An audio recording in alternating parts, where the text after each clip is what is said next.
We're learning in Tractate Eruvin. Perek Eruvin is the 4th chapter, and we're holding page 47. Oh, the guys in the D. He's so crazy. He's so crazy. Okay, so Sholosh Chatzer Sheshni Botim. Well, that's where we last stopped. It is sufficient to set aside 3 chatzeros containing 2 dwellings apiece. Rav Guria said in the name of Rab, Alocha Rabbi Shimon. Alocha follows the opinion of Rabbi Shimon. Uman poning alei, and who is the Tana who disagrees with Rabbi Shimon, Rabbi Yehuda? You said that when there is a debate between Rabbi Yehuda and Rabbi Shimon, dispute between the two, the halacha follows Rabbi Yehuda. So Rav's ruling in regard to that dispute proves Rav Meshashar's rejections of the rules. So what is the difficulty posed by following Rabbi Shimon's opinion? What's the problem in following Rabbi Shimon's opinion in this particular instance? Perhaps here too we say that where it was said explicitly that the halacha follows a certain opinion, it was said, and we follow that determination, and not the general rules. The general rule is nice when it doesn't say halacha follows A or halacha follows B. The general rules in another way does not override where it says the halacha follows Rabbi so and so. But where nothing was said, then we follow these general rules to determine the halacha.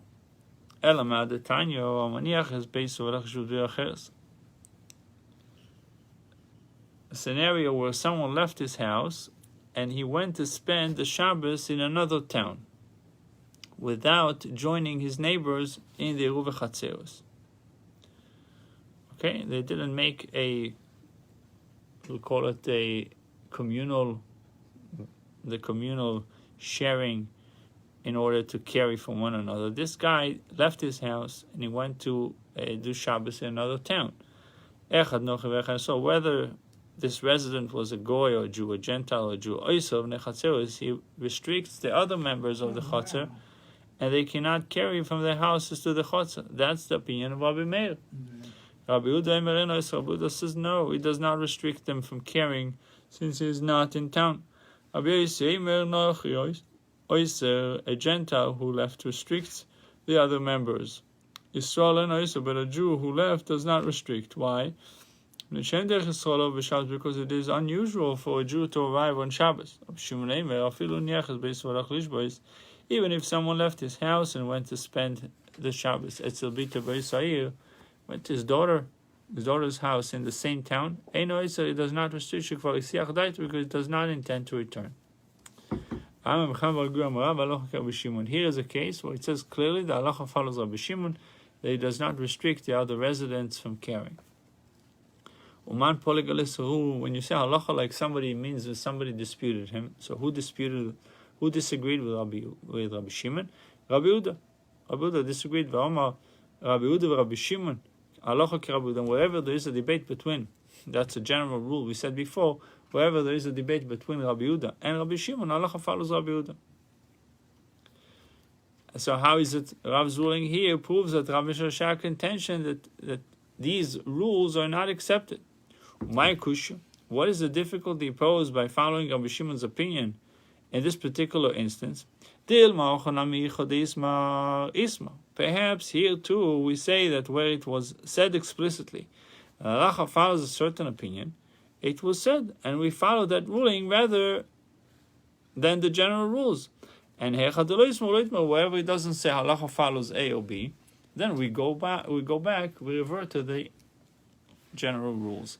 Rather from that which we learned in the Mishnah, this is what the sages were referring to when they said, the poor man may make an eruv with his feet.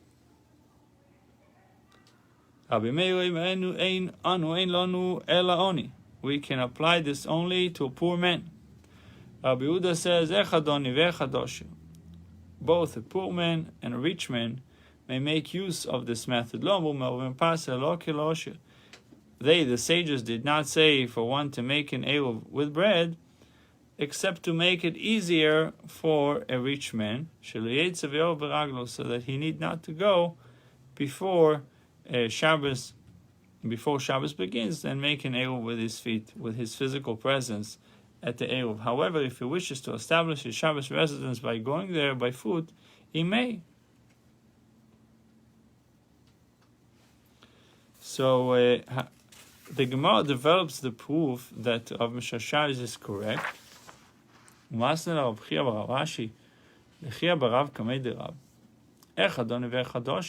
a poor person and a rich person may make use of this method to make an eruv.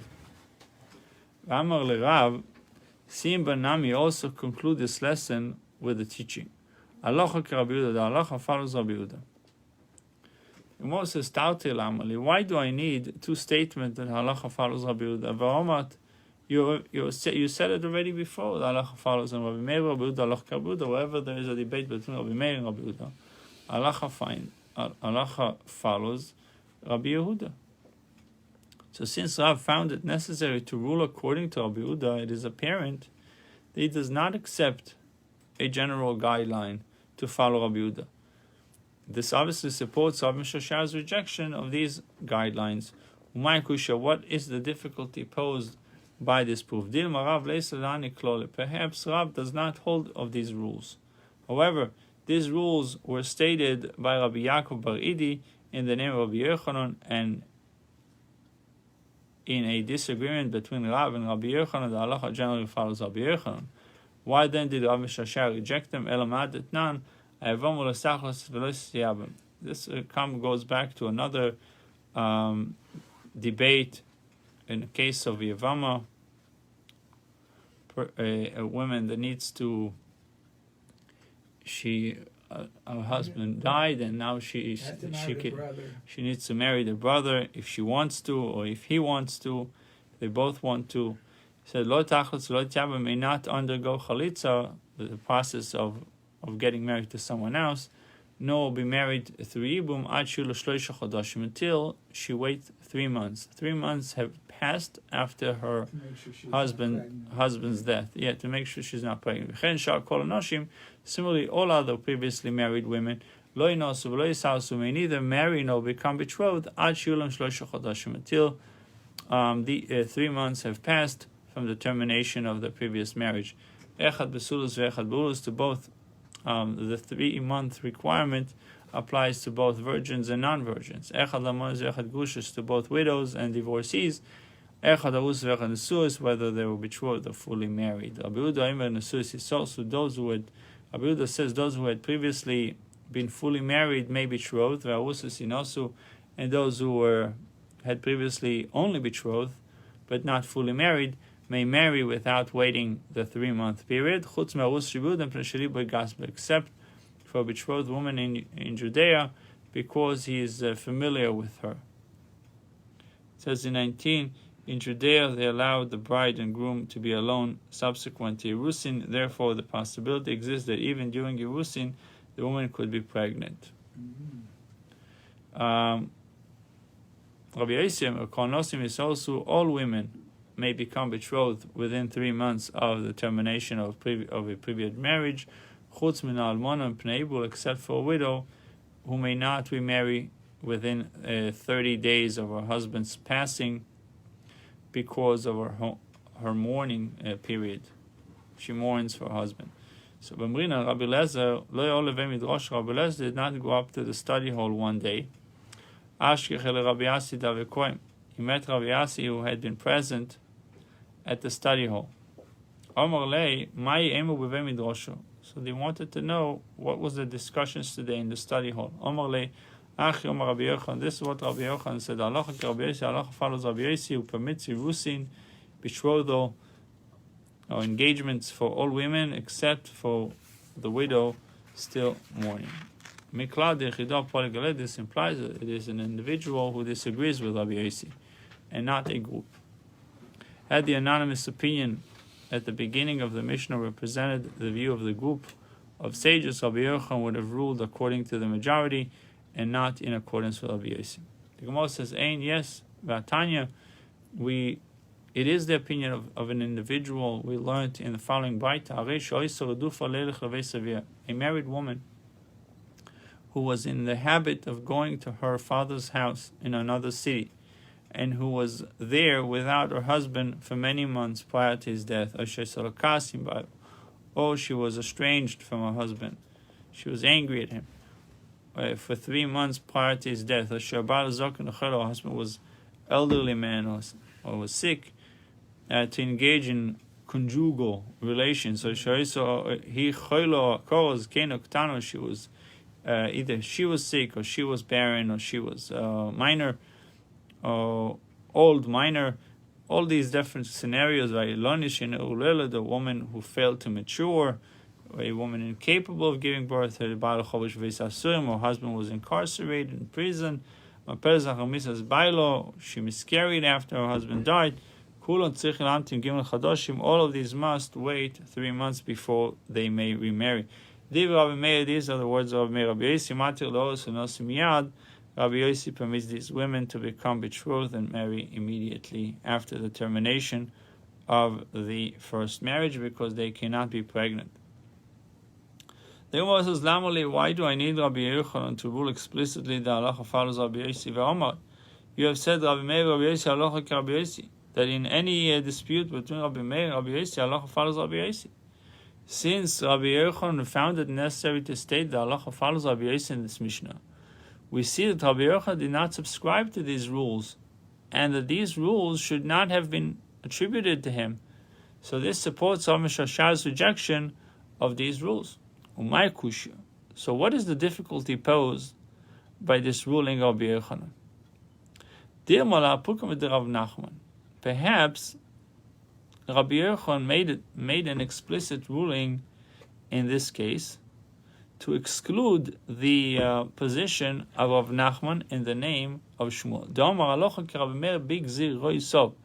Who said the halacha follows Rabbi Meir in his precautionary decrees. According to Shmuel, we have a different general rule for deciding the halacha in favor of Rabbi Meir in this case. Rabbi Yochanan therefore needed to state that this case is an exception to that rule, that the halacha follows Rabbi Yossi. This proof is also refuted. We may go to a Gentile fair, market, we take from them animals, slaves, maidens, maidservants, botim, houses, fields, vineyards, lots. And one may also write up and record these transactions in the court, because it is like equivalent to saving one's property from their hands, since it is the only way for a Jew to protect himself against their reneging on their transactions. If he was a Kohen, he may contaminate himself with tumah by traveling outside the land of Israel to litigate and sue them, just as he may contaminate himself with tumah by traveling outside the land of Israel for this purpose. So too he may contaminate himself with tumah in a cemetery, if this is necessary to take legal actions against him. The Gemara interrupts its recitation of this Baisa to question this last ruling. Does it occur to you that it is possible to permit a Kohen to enter a cemetery to pursue a financial interest? Tumah d'oraisa, tumah of a cemetery, is biblically prohibited to a Kohen, and the rabbis could certainly not permit it. Rather, the Baisa permits travel only through a Beis HaPras, whose tumah is only rabbinically mandated, and therefore permitted in this case. Kohen may also contaminate himself with tumah by traveling outside the land of Israel or through a Beis HaPras, if necessary, to marry her to study Torah. When can these rabbinic restrictions be waived for the sake of furthering Torah study? only when he cannot find a teacher in his present location with whom to study. He may then travel outside of Eretz Yisrael or through a Beis HaPras to reach a place where he will find a teacher. But if he can find a teacher at his present location with whom to study, he may not contaminate himself with tumah because he prefers to study elsewhere. Just because he prefers to study elsewhere, that's not good enough of a reason to go, unless there's no teacher that can teach him, like someone that in the caliber that he's looking for.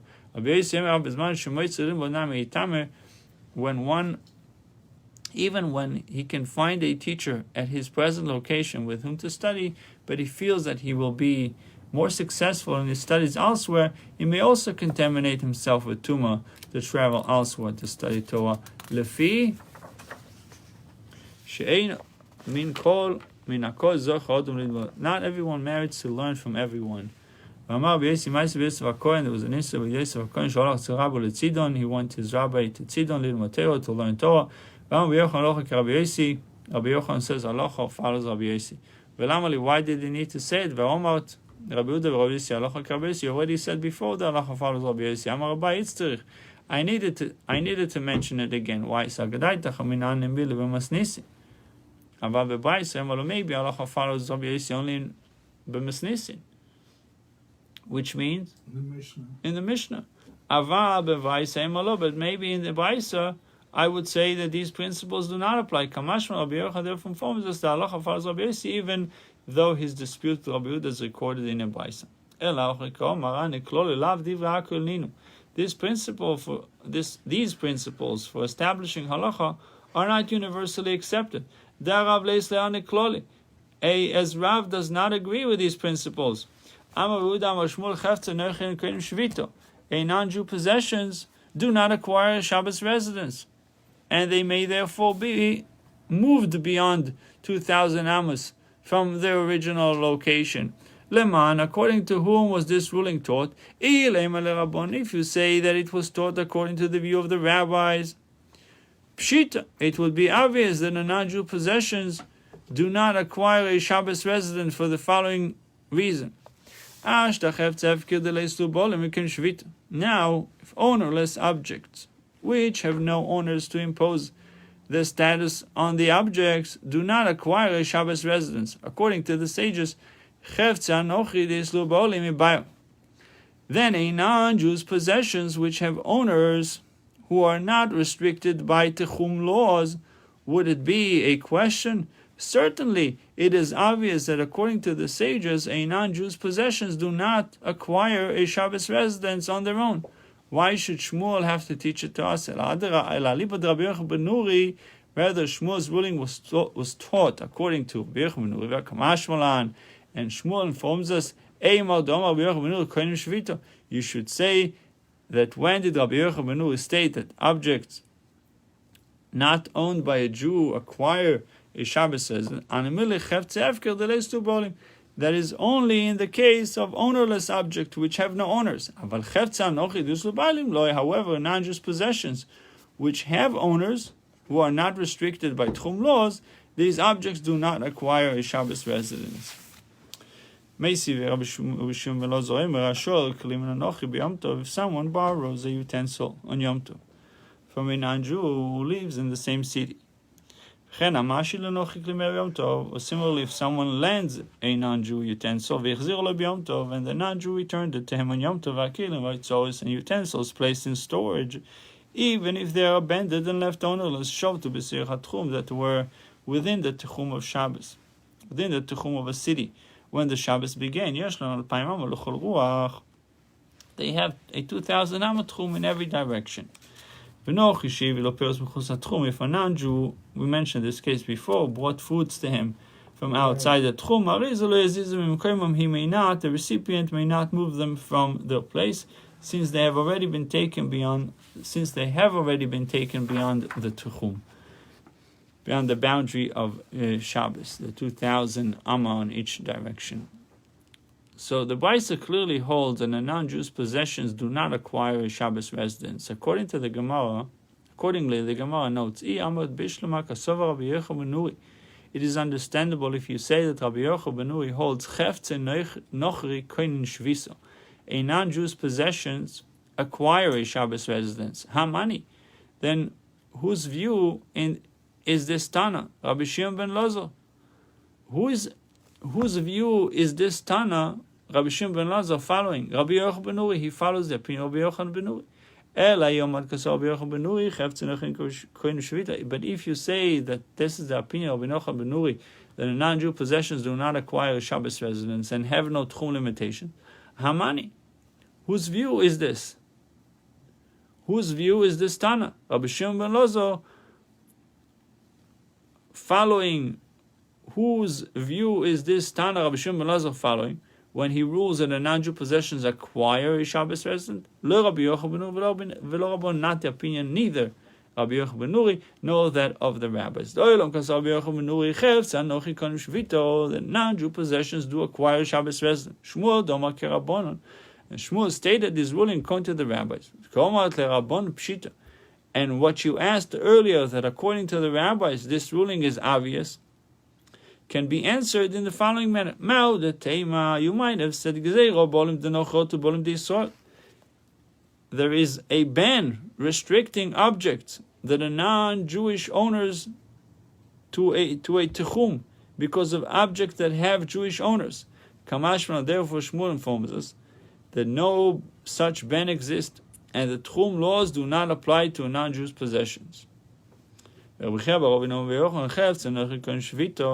non-Jews' possessions acquire Shabbos residence. For there is a ban restricting objects that have non-Jewish owners to a tchum because of objects that have Jewish owners.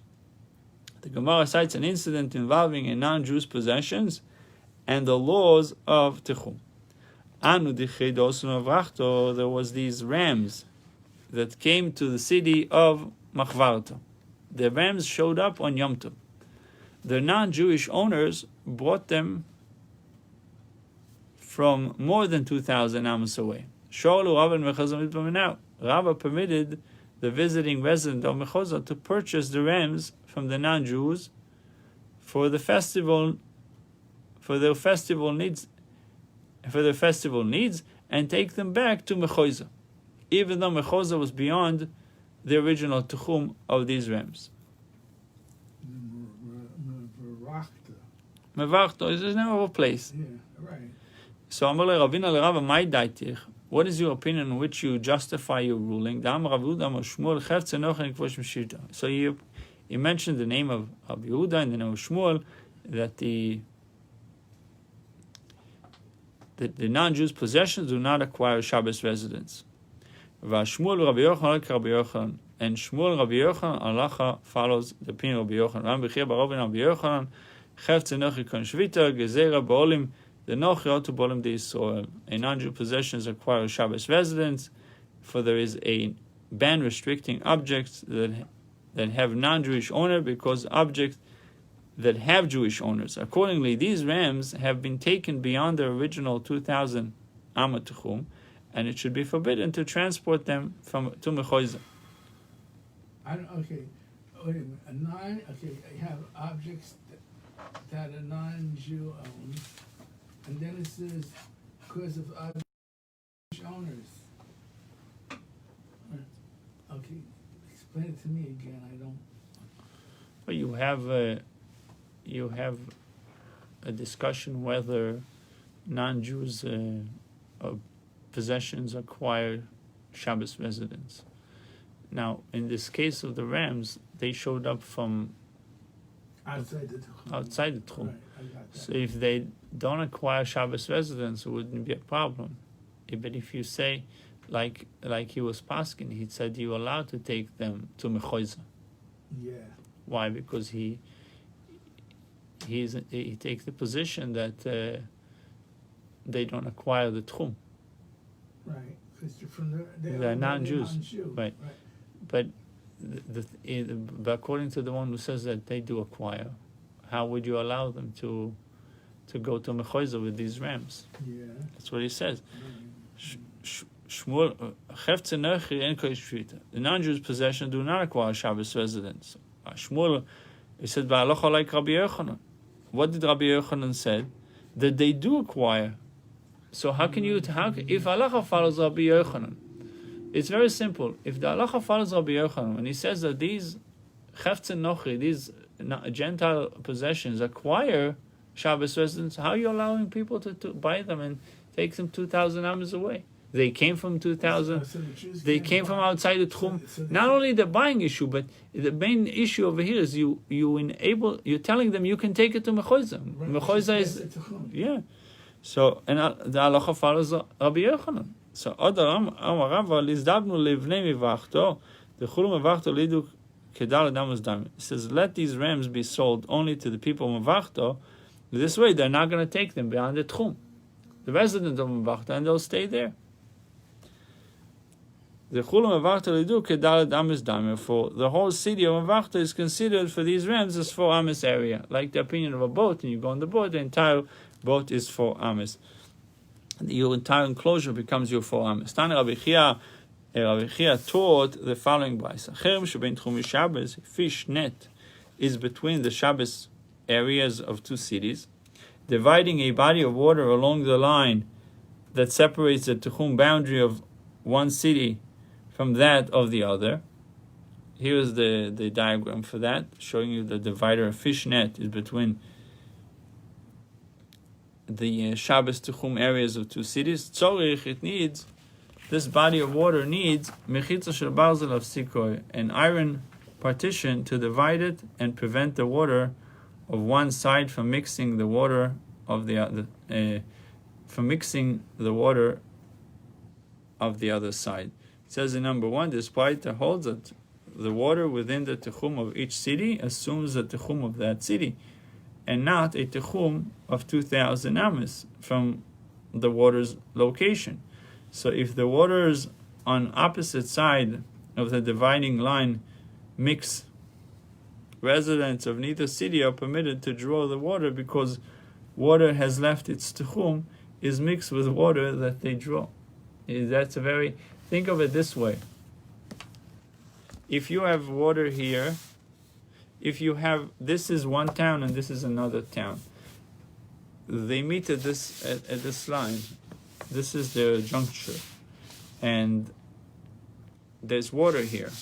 So there's a line in the middle of the water. This part belongs to this city and the part belong to this city. So since the water mix, he said it would be a problem for people to draw water, because they're taking water from a place that's outside the Tuchum. Anyways, we'll stop here. Welcome to you.